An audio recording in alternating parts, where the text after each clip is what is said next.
Greetings, mortals. I am Natus, one of the rulers of the underworld, or specifically the ruler of Manga Hell. And today we'll be reacting to the newest chapter of the Four Knights of the Apocalypse series, chapter 42, the Dark Talismans. Really? Are we going Lego with this? Would they have to have like a collectible item everywhere? I mean, alright, I get this is probably not gonna be exactly, but are we seriously going with the whole track and item thing? I mean, come on. I mean, isn't there other things we should be focusing on, or at the very least get to Lionas before we focus on that? But I guess if we are hunting down dark talismans, that's what we're gonna be doing. I can help it in that any regard. But yeah. Anyways, we start this. Well, the first page we have is the page of, I guess, that tree or the forest or whatever it is that the team wants to trap into. That wants to trap the bad guys into. So yeah, but we actually properly start this chapter off with Arthur, surprisingly enough. And alongside Arthur, we actually have the best character so far in the story. Well, in the Four Knights of the Apocalypse story, of course. And that is Palgard reporting to His Majesty. So, anyways, we start off with Palgard being like, one of the Dark Talismans has been defeated. Wait, Dark Talismans is actually the name of the group that we saw in the last two chapters? Or the chapter before that, last one? Huh, with that name for the team, and kind of surprising there's actually a team alongside them, but I guess we'll find out, I guess, more about them in this chapter. I mean, it is titled after them, so I would assume it would be. So anyways, then we have Alpha being like, I know, the deed? Who did the deed? As then the Pelgrim's like, Gopher of the Saturday Saints. As then we have the next panel with Alpha being like this kind of very evil looking face on him, like, what? But then immediately he goes back to the way how he kind of was before, where Alpha's like, well, not much helping that, but they have a job and I expect them to do it, as he starts to play with a necklace that he has, which I wonder if that necklace is gonna be significant, or that necklace will give him some kind of force or something. Which is very, so yeah, aside from that, no, I guess since they mentioned that one of them was the kill, which was that other guy, I think I know we got his name, I can't remember him, the guy who's basically the leader in that, the one who had a very weird helmet. He killed him, I guess 100% now, which is very interesting because the girl that, got spirit through her survived. So it may not be the chaos power or that was actually they all don't seem to have like that immortality power, because that's what I was thinking, like maybe they all had immortality power and he was like gonna bring himself back or something, but I guess that's not the case. So anyways, then we have Pelgard be like, the remaining four are approaching a Percival of the Four Knights of the Apocalypse. Combat is imminent, I believe. If you like, I could go and observe them. Is that really what you want, Pelgard? To just absorb them? Or do you want something else? And then we have Alpha being like, actually, Pelgard, could you help me out with my wife's search? As then we have Pelgard be like, Gahahaha, let Ironside handle that. His high, strong, methodical style is perfect for the job. Well, it's kind of funny how cheerful and calm Pelgard is when it comes to speaking to Arthur, because Ironside was like on his knees, bowing. Maybe it's because he failed Arthur, maybe that's why this is, but it's kind of interesting how Pelgars are like, oh no, my lord, I don't want to do it. Let Ironside can handle it. Oh, it's kind of funny how Arthur is kind of like just getting random knights to go find me a wife thing. But anyways, then we have Arthur saying, well, do what you want then. I don't need constant reports, just bring me good results. Wait, is that what the soldiers have been actually doing? Well, the Arthur's knights have been doing? They've just been like doing stuff that the king that Arthur wants, and then came and told them or something. But anyways, then we have Belgravik, yes, my lord, as he walks away, and then we see like I'm guessing those creepy demon-looking stone statues, kind of like observing or staring or something. I don't know really. As bad guys are like stamping and jumping around, and he's like, "Gahaha! Just you wait, Percival.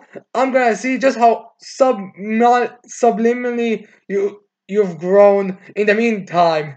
As he like just seems to dance and sing while it. And that reason why Pal got such a fun character. I'm so happy we finally got to see him after such a long time. But anyways, then we get to I'm guessing that where the actual Dark Talismans and Percival's party are. As we said, which of trees, as we see the main guy, the one who killed the previous guy, like looking around, the giant kind of looking like a berserk, it's kind of like a barbarian looking knight, the guy who is, well, oh, I would say the least one around, but the female one actually wears last. Here, marrying his horse as they're both looking around. We have the female one looking around as well, and then we have the small one who I'm guessing is the weakest, also kind of looking around. Now, before I go to the next panel, I should mention that someone on the right stated that did she just like broke her neck because we have like a cracking noise or something, and that helmet over there does, and we had like this circular motion with her neck. No, it may be the case that she did. It's kind of difficult to tell because it's possible like she just, is doing the whole strut. It's like, ugh. Like it's very difficult to tell, but maybe she did crack her neck. It's I don't know. It's very different. It's very weird to tell what's her immortality ability right now because I was in the impression that this was like just illusions. But if they are illusions, I don't see why she would have to like break her neck to demonstrate her mortality to the rest of the party when there's literally no one around. It makes no sense. So I don't know, but I guess we'll see what the case is right in the future bit. So, anyways, then we have someone be like, "This was the entangled forest, was it not? It's a dark wood made of a single tree, said to be twisted by magic and the ground.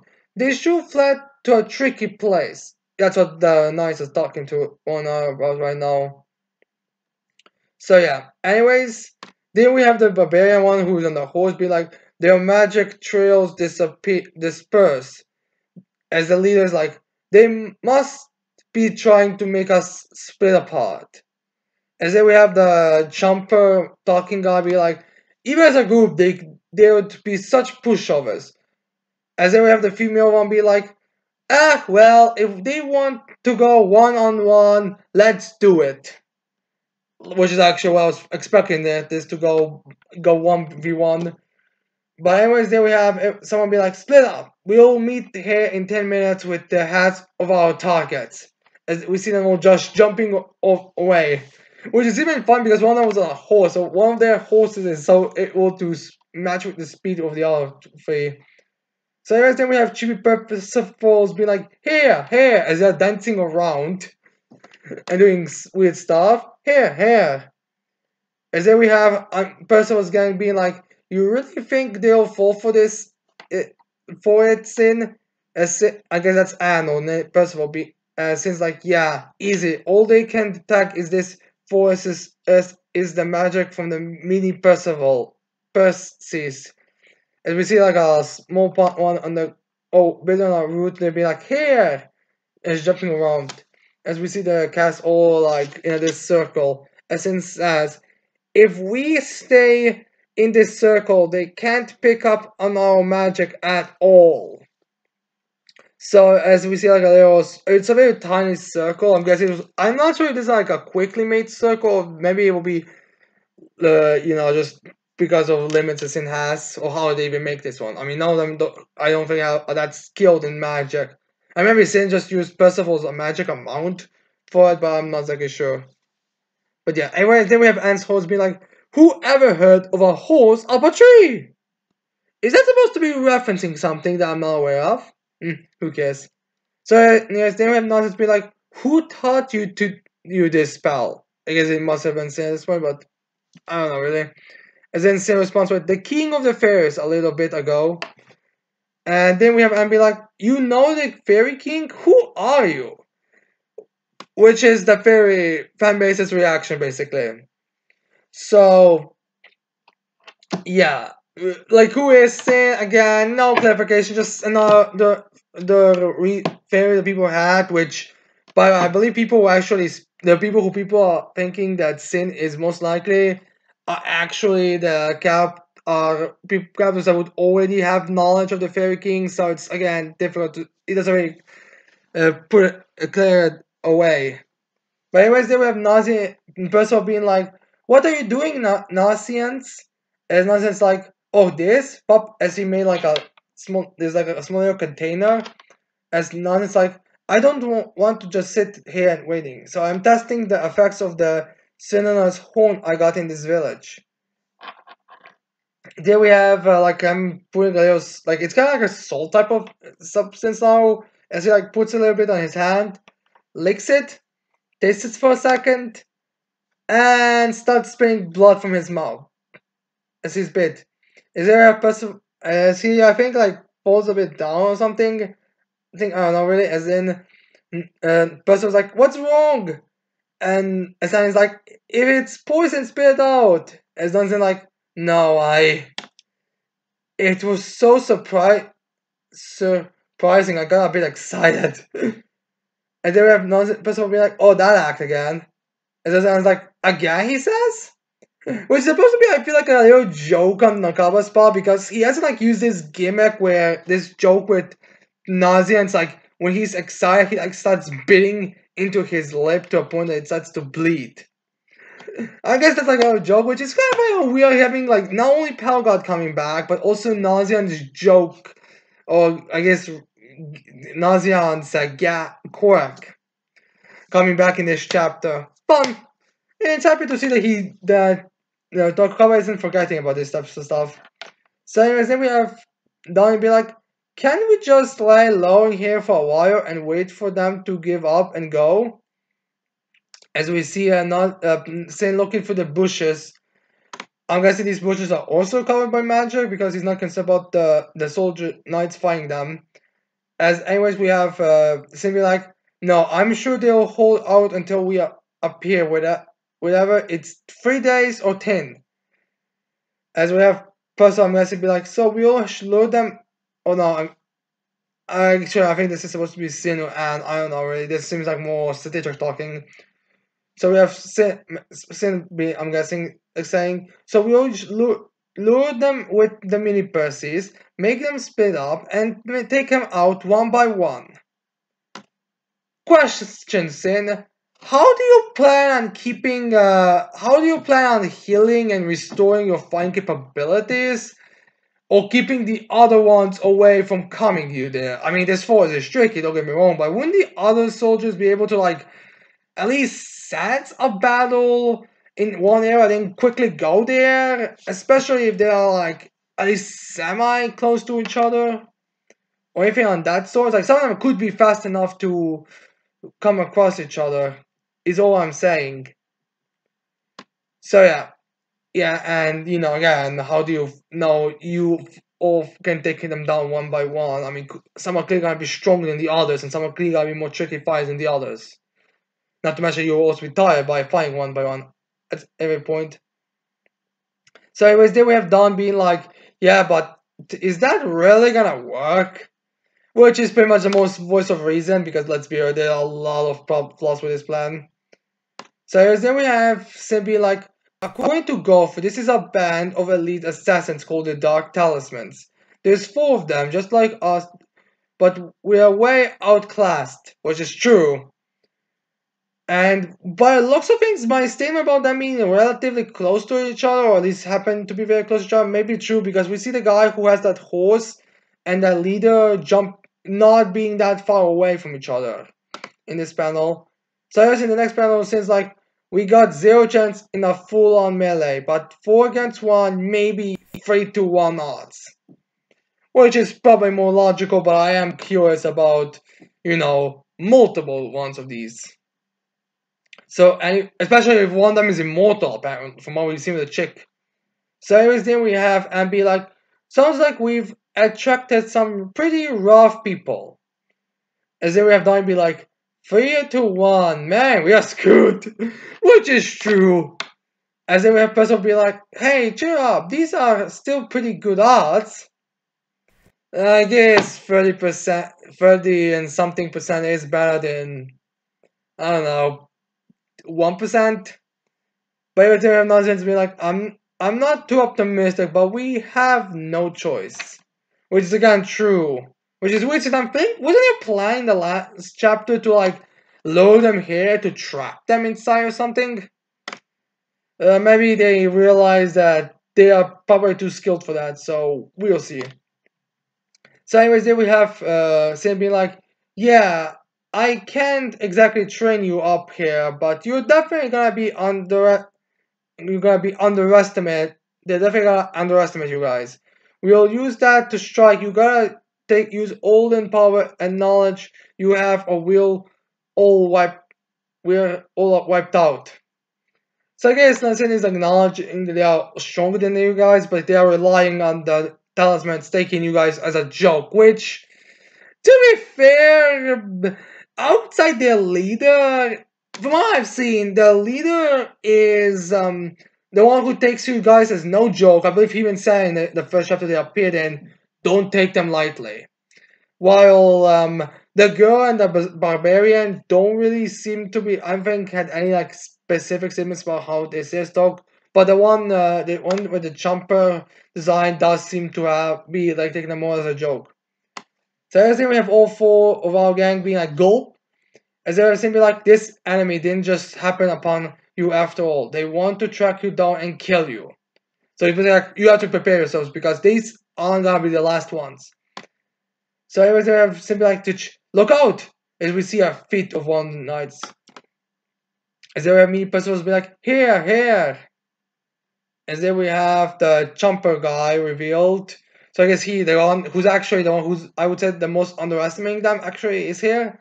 As he's like, whoa, whoa, what in the hell is this? As he looks down at me, Percival's dancing, he's like, which I feel like he might be feel like, am I drunk right now? Because why are these tiny little things? But anyways, then we have the jumper guy stepping on it as he's like crushing it, as he's like, damn it, I drew the short straw. And then we have not Percival and Nazi and Donnie or jumping down to approach him in battle. As they're facing it down. As then we have the jumper guy be like, Kya, kya, kya. No, I see I hit a jackpot. Which is true. This guy also might be a fun one. So then we have seen in the still remaining the bushes with a horse being like, there's the first one.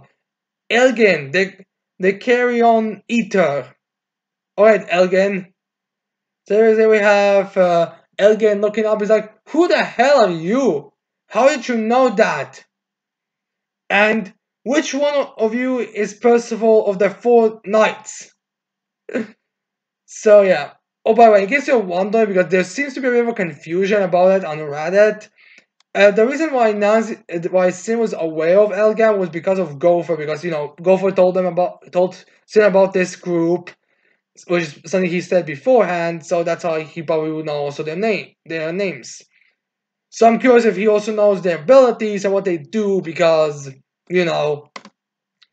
Elgin, the carry-on eater, is not like all they need to know, especially when it comes to battles. I'm guessing they probably know, but we'll see. So anyways, there we have Percival be like, it's me! I'm that Percival! As there we have Elgin be like, it kind of like this kind of comedy scene where Elgin's like, huh? Who was that? Who was that? As then we see like Percival being behind Donnie, Nazians, and Abby like, me here. As then we have Abby like, why are you way in the well, actually that's Algan being like, why are you way in the back? Which is true. So anyways, then we have Algan be like, Ah well, I'll be killing you all anyway. Which, something interesting about the way he says this is that we actually see it from Anne's perspective, or the very least how we can interpret it is Anne's perspective. And she has this ability where she can see the when someone says the truth and when someone lies. And here with Elgin, it actually shows us just a lot of lies, not as lies as Darkseid, well, Ironside, who's like completely like dark, like just like small like ashes, something like Donnie, I would say. About Donnie, in terms of that of lies. I mean to go back to check, but I'm pretty sure it's about Donnie's level. As we see, not which I guess he's lying now. Maybe he has some lies in the past. I don't know really. As anyways, then we have Nausea and Anne like getting kind of ready. As then we have immediately Elgin punching both of them down, like just kablam. They are already down from of the of the root. As Don's like ooh, and we see them both like scream like ee, and both like oh, kind of funny. And then person like Nauseans and as then we have Elgin, which I'm not sure if this is like the time cost or something, but he's a guy like in a pure white armor, as he's like they'll die inside this height. Kahaha, two down. So what about you? You're free to run if you can. So I guess this is probably what Ego was lying about. Like, alright, I think I only have to kill him, but the rest of you can't go. So it's kind of similar to Balgot, maybe. I don't know. Or Elbeck, I don't know really. Anyways, then we have Elgin like putting his sword off his shift, as I just staring him at as they have Nine be like, wait a second, as they have Elgin be like, you got 10 seconds, try and run from me. Which then we surprisingly don't have the next panel having Donnie running away, but Donnie's actually who the hell's running? As he like pulls his hands up, as I guess kind of shocked by I don't know. I guess has like a full. I guess one of those captures where you can't actually tell where the heck are they seeing from. But anyways, Donnie like pulls his hands up as we have Nauseans and also being in the air. As he like takes some notes of that, and then we have Nauseans be like, "Nice one, Donnie." As Anne's like, "You really did it." Bitch is probably happy surprised that he actually did something competent. So yes, then we have Nauseans like using his his blades to go at Elgin's blades, as Anne also uses her blade against Elgin, as that guy's just blocking them. Which I wonder if Nausean's blades are also poison coated, so he would be able to poison him similar to Ironside. So anyways, then we have Percival and Donnie going for the strike, and as I'm guessing Percival's like, let's go! Well, actually Donnie's probably, let's go, as Percival's like, yeah! As they are going straight for the, as Aga notices it, there we have, I'm guessing Percival being like, quarter attack! Splash squeal! As we see Percival's dragon blade as well as Donnie's dagger both hitting Elgin. End of chapter. So yeah, this is. Now I'm not sure how much that actually had to work. It does seem like Donnie's attack did like damage slightly Elgin's armor. Not sure about the helmet, although it probably would be destroyed considering how powerful Percival is. But yeah, end of chapter. So this chapter is supposed to kind of be introduction to these dark talismans, but in honesty, we don't really like find out all that much about them. Like we find out one of their names essentially. That's all.